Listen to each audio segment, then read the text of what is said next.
Ladies and gentlemen, the story you are about to see is true. The names have been changed to protect the innocent.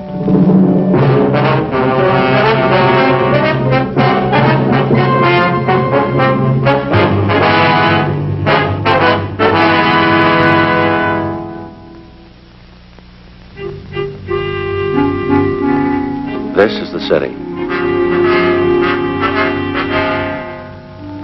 All year round, it wears work clothes.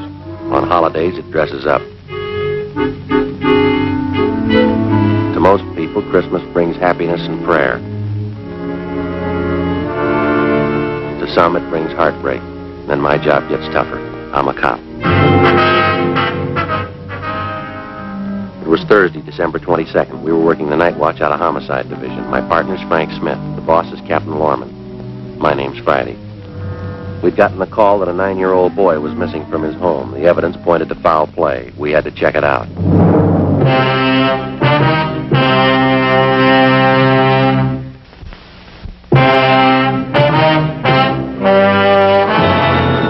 I'll get it. Homicide, Friday. Oh, yeah, Doherty. Uh-huh, yeah. What's that number? Right, I got it. Yeah, 9-year-old, huh? Well, how long's he been gone? Right. Well, how do you figure homicide? Uh-huh. Oh, yeah. Yeah, right. Okay, sure, we'll get right on it. Right. Anything? Doherty, Unit 113J. He and Levinson are out on Hollis Avenue trying to track down a 9-year-old boy. What's the story? Well, the kid's missing. Suspicion of foul play. How long's he been gone? About 2 hours. Kid was last seen playing in the backyard of his home. Yeah? Doherty says they checked over the yard. Find anything? Blood stains. Lots of them. They look new. Tom Doherty from Highland Park Juvenile was waiting for us in front of the house. We went down the driveway and into the backyard. Doherty told us that the boy's mother told him that she'd gone out to do some Christmas shopping at 11 o'clock that morning. And when she returned home at 2 p.m., the boy was gone. His name was Stanley Johnstone, age 9 years. Ray Pinker started his preliminary investigation of the stains found on the patio.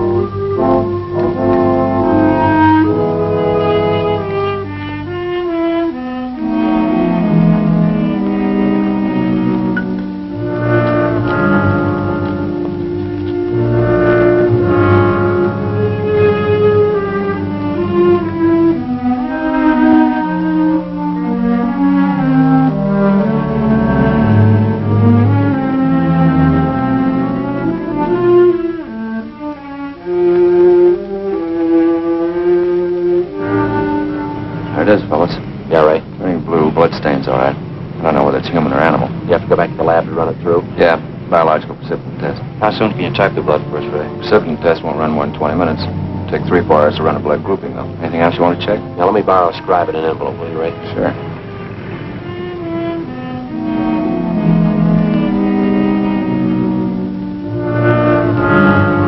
.22 caliber empty cartridge casing. I marked it for evidence.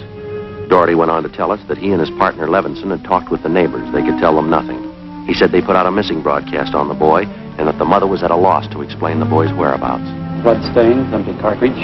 Could mean 100 things. Any ideas, Friday? Yeah, just one, and I don't like it. 4:30 p.m., Thursday, December 22nd. The neighborhood search for 9-year-old Stanley Johnstone continued. Ray Pinker went back to the crime lab to start the precipitin test and the blood grouping. Levinson and his partner Doherty from Highland Juvenile stood by. We called Captain Lorman, and he arranged for a special detail to aid in the search for the missing boy. Frank and I questioned the boy's mother, a Mrs. Ruth Johnstone, a woman in her early 40s. She seemed fairly calm under the circumstances. Mrs. Johnstone, is your boy Stanley in the habit of wandering off without telling you where he's going? No, he's not in the habit of wandering off, but he has done it before. When was the last time, Miss Johnstone? You don't have any children, do you, Sergeant Friday? No, ma'am, I'm not married. There comes that time in every young boy's life when he feels that it's time to leave home, go out on his own.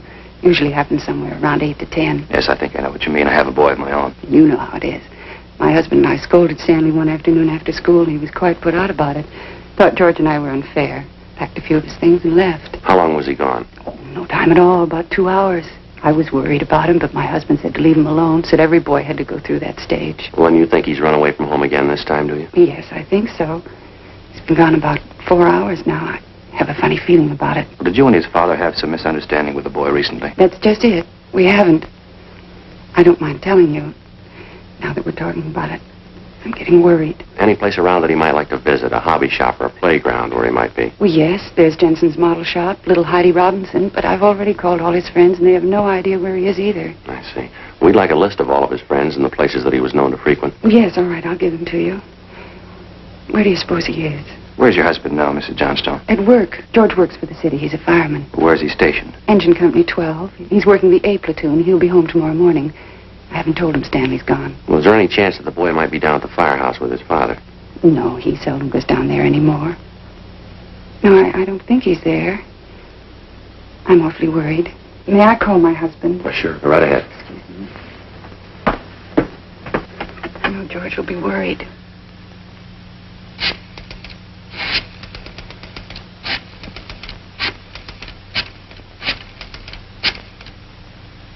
Engine Company 12, please. Stanley's been gone too long. Hello? May I please speak with George Johnstone? This is Mrs. Johnstone. Thank you. I hate to call George at his work. Yes, ma'am. Does your husband own a gun? Yes, he does. What caliber, would you know? Well, it's a .45 automatic. He got it in the Army. George? This is Ruth, George. Is Stanley down there with you by any chance? Oh. No, I can't find him anywhere. He wasn't here when I came home from doing my shopping. Well, there are 2 policemen here. No, dear, I'll call you if we don't find him soon. All right, dear, yes, you too. Bye. I didn't think you'd be with George. That .45, is that the only gun in the house? Yes. Why are you asking about guns? Has anything happened you're not telling me about? No, ma'am, just routine checking. We'll have to take a look at that .45 if you don't mind. Well, maybe I should tell you, we do have another gun in the house, but it's all wrapped up. George bought it for Stanley's Christmas present. Wonder if we could see that, please. Well, yes. Do you have to unwrap it? I'm afraid so. Well, it's this way. It's in this closet. Think I can reach it. Can't hide it. Oh. Stanley must have found it. It's gone. Here's the gift card and the box the gun came in. It was a rifle. Wonder if I could see that box. Of course. Thanks.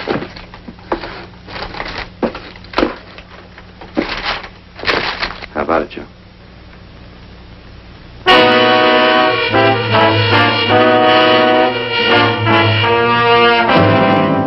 Thursday, December 22nd, 5:15 p.m. The search for the missing boy continued. We checked the list of Stanley Johnstone's friends. None of them or their parents had any idea of his whereabouts. We talked with Doherty again. He'd been in touch with the detail combing the neighborhood. They found nothing. We went down to Hollis Avenue and 10th Street, the service station on the corner. What a time, Joe? No, I got one.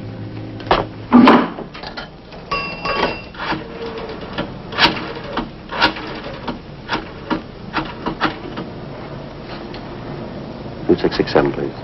Thank you. Crime lab? Yeah, Ray? No, Ray Pinker. Hi, Ray. It's Friday. No sign of him yet. Did you finish the precipitant yet? I see. No, we don't know.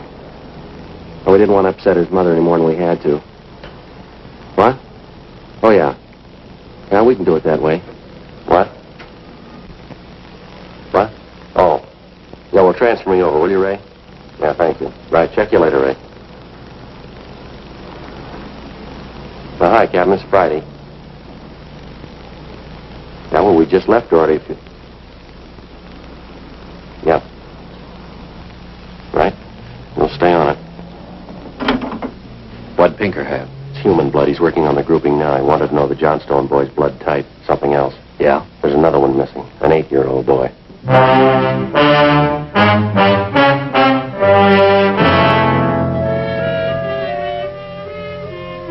6:30 p.m. We talked with Officer Doherty about the other missing boy. He told us that his name was Stephen Martin, 8 years old.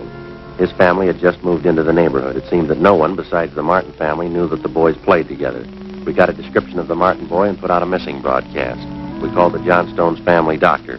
He told us that Stanley's blood type was type O. At 7 p.m., we talked with Mrs. John Martin. Stevie told me he was just going out to play. He said he'd be home by 6 for dinner. Yes, ma'am. He's always prompt, never overstays his playtime. It's after 7, isn't it? Yes, ma'am, 5 after. You sure Mrs. Johnston doesn't know where the boys are? She has no idea, Mrs. Martin. It's terrible, just awful. I feel there's more to this thing, something you're not telling me. Well, there's no use to upset you until we know a few things for sure. Then you are holding back something. Please try not to worry, Miss Martin. There are certain questions we have to ask, routine questions in any kind of investigation. Is there anything else you want to know? Yes, what's your boy's blood type? Funny question. Do you think anything's happened to him? Have you found him and you're not telling me? No, ma'am, we haven't found him. We don't think anything's happened to him. Blood type. Yes, ma'am. I think I have it written down in Stevie's baby book.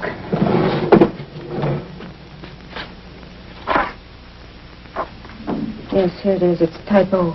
Thank you. I wonder if I might use your phone. Yes, of course, in the hall. Thank you. Excuse me. Mm-hmm.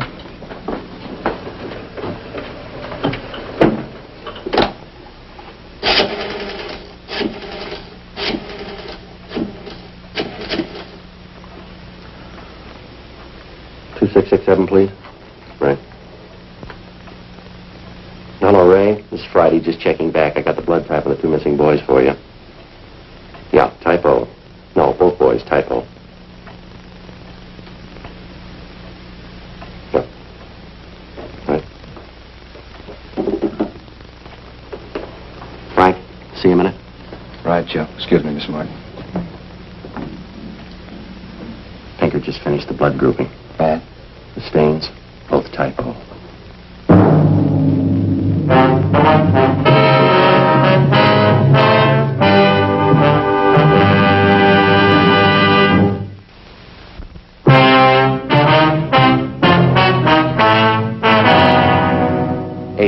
Thursday, December 22nd. Still no sign of either of the missing boys. Captain Lorman went back to headquarters to direct the search from there. He dispatched another detail of 50 men to aid in the hunt for the missing youngsters. 8:30 p.m. We went up the block to see Mrs. Johnstone. Her husband had quit work early and returned home. We talked with him. He could tell us nothing more than we already knew. We still had not informed either of the families about the blood stains and the empty cartridge casing which had been discovered in the backyard of the Johnstone home. It was more than possible that they had a right to know about our findings, but Frank and I felt there was no cause to add to the distress of the 2 families at this time. If the 2 missing boys were found alive and well, then the blood stains in the cartridge would be of no concern to the relieved parents. At 8:40 p.m., Frank and I left the Johnstone house and went to the home of Mr. and Mrs. John Martin. Miss Martin, you say your husband works in the market. Yes, he telephoned about 15 minutes ago and said he was closing up right away. He'll be here any minute. I do wish Stevie would call or come home. It's so cold out tonight. All he had on was a thin cotton shirt. We try not to worry. We're doing everything we can. He'll be all right. Stevie's father's such a sensitive man. He and the boy are so close. I know he's terribly upset. Now, you say you looked every place. There's no place else the boy might be. Oh, no place, no. If anything's happened to the boy, it'll just kill John. You just take it easy, Mrs. Martin. Sit still. I'll get it. Thank you. Joe. Yeah. The Johnstone kid, he'd been found.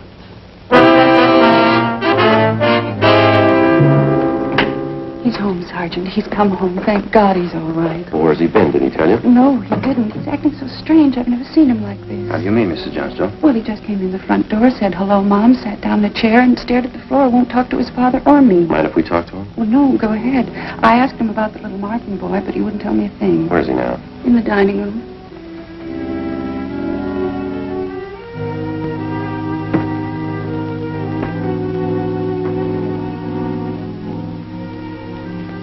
Looks all right, Joe. Yeah. Son, this is a police officer. He wants to talk to you. Oh, don't be afraid, dear. He only wants to ask you some questions. Son. You see, Sergeant? Stanley. Look at me, son. Come on, youngster. Get your head up. Come on now. That's better. Had your mother pretty worried, you know that? Want to tell us where you've been? You should try and get him to eat a little something. You hear that, son? You want something to eat? Stanley, if there's another little boy up the street who hasn't come home. You know where he is? His father and mother are worried about him, too, just like your folks were. You've got to help us find him, son. I killed him. I killed Steve. With the 22. We were only playing, but I killed him. How do you know you killed him? Maybe he's only hurt. Now, isn't that it?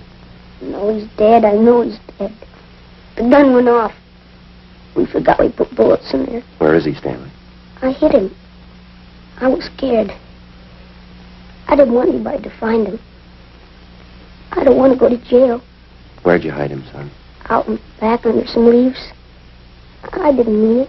He was my pal. You want to show us where, Stanley? Yes, I'll show you. Please don't send me to jail.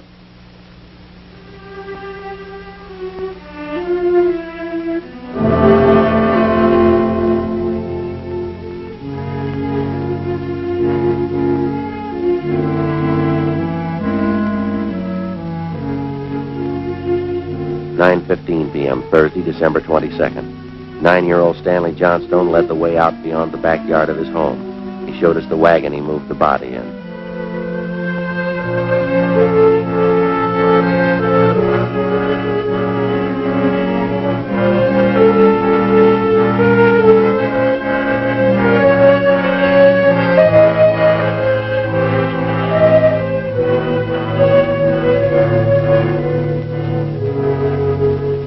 Stanley led us to a small clump of trees in back of the house. There we found the body of Stephen Martin. There was a single bullet wound in his chest just below his heart. He was dead.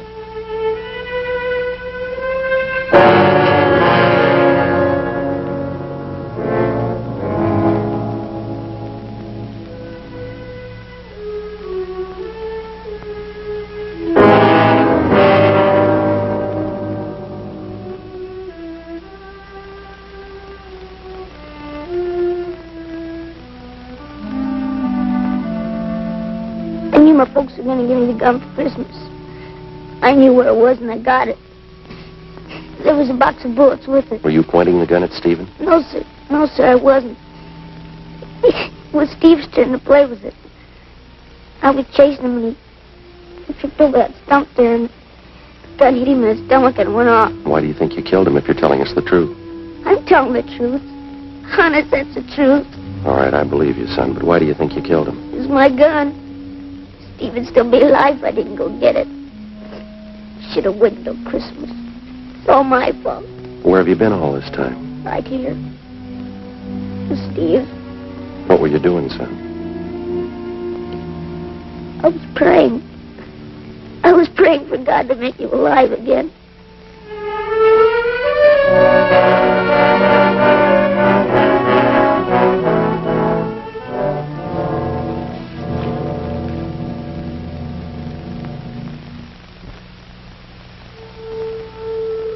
After a thorough investigation, Frank and I were convinced that the shooting of Stephen Martin was accidental. All evidence indicated that the Johnstone boy was telling the truth.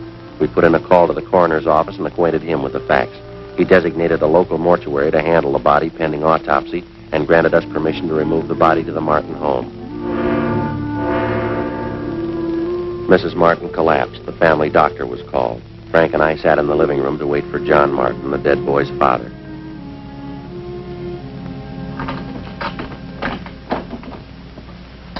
Edith? Edith? Mr. Martin? Yes.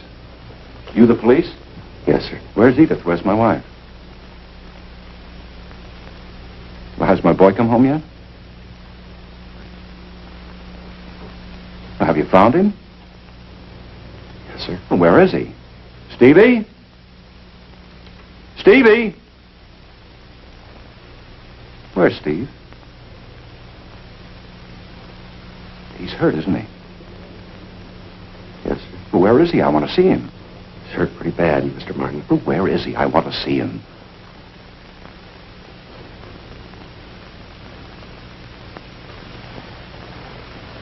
How bad?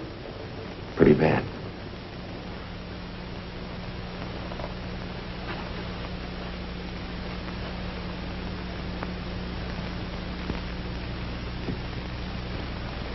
He's dead.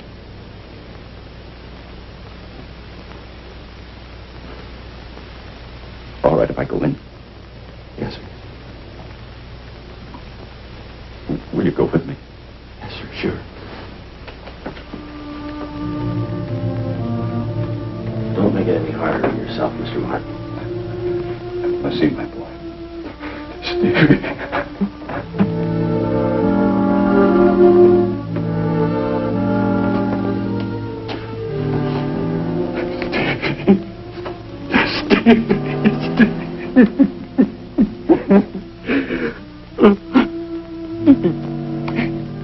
Listen to me, son. We've got a lot of nice things for you for Christmas. Everything you wanted. I got you 3 new cars for the train. The one with the searchlight on it. It really works, Stevie. It really works. And the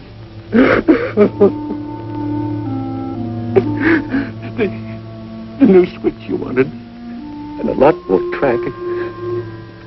You know, now you can have a big light out.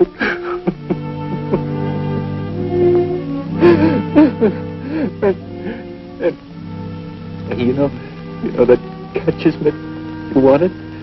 I got that for you too. The cowboy outfit.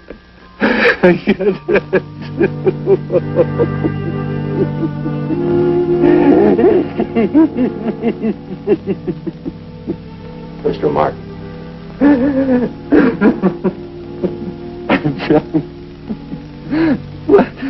What happened? It was an accident, sir. He was playing with the Johnstone boy up the street. Playing with a gun. Went off. What was the name of that other boy? Stanley Johnstone. It was an accident, sir. Mr. Martin. I want to see that boy.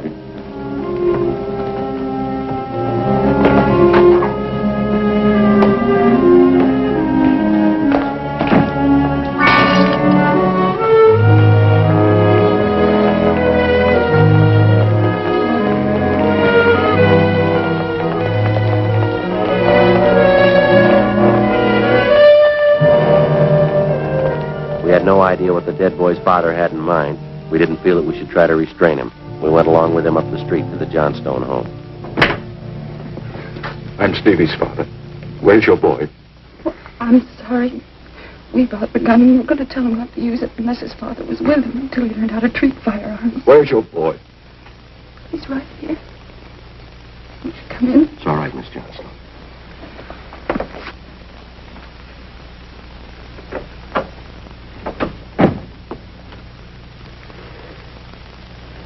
Are you the boy that was with Stevie? Yes, sir. What's your name? Stanley.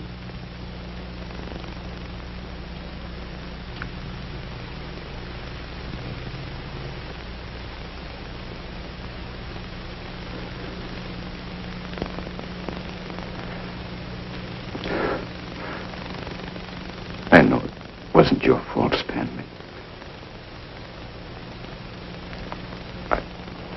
I wonder if you'd do something for me. Yes. I've got a lot of nice presents for Stevie. I know he'd like you to have them. I want to give them to you. Christmas Eve. Mom, I think that'd be a fine idea, son.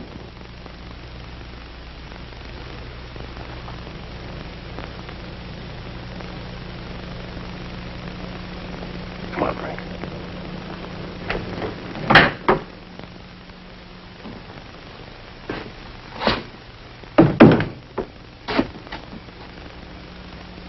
Well, what's it all prove, Joe? You don't give a kid a gun for Christmas.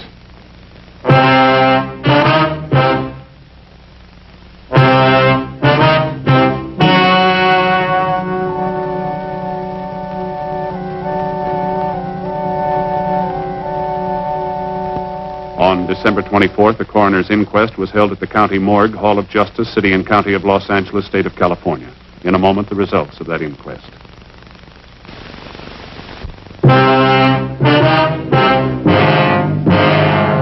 The coroner's jury ruled that the death of Stephen Martin was the result of an accident.